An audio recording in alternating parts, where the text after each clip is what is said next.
we're going to talk about 4 things we should do when we go to the doctors. The first thing is to write down all of your questions a couple of days before the doctor's appointment. A lot of times when we get to the doctor's appointment, he'll say, "Do you have any other questions?" And you'll forget. You'll be like, no, everything's great.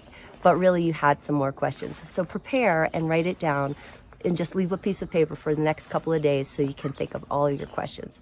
The second point is when you go to the doctor, make sure he answers all of your questions.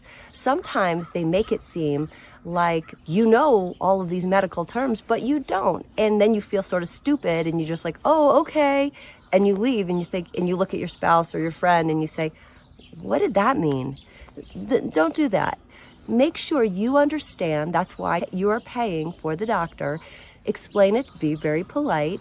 You can even write it down. I think that's a good idea. How do you spell that, doctor? And that's a very good idea. The third thing is remember that all of your documents are your documents. That means the doctor's notes, that means your MRIs, your scans, your tests that you've had, your blood tests. Those are yours. Under the federal law, you are allowed to have your own documents. That is a powerful tool because let's say you're not liking what your doctor's doing for you and you want to talk to another doctor, get another opinion. Well, now you don't have to say, I need all of the documents because I'm not liking what you're doing. You can do it sneakily and you could get all the information and go to somebody else and see how that goes. The fourth thing is to be your own little scientists.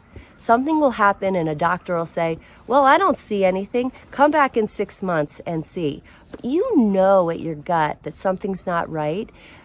Trust that. Pay attention. Be a scientist. Say, geez, I notice this always happens when it rains. Or I always notice this first thing in the morning. Pay attention to yourself. Try these 4 things. I hope it helps you. Thanks.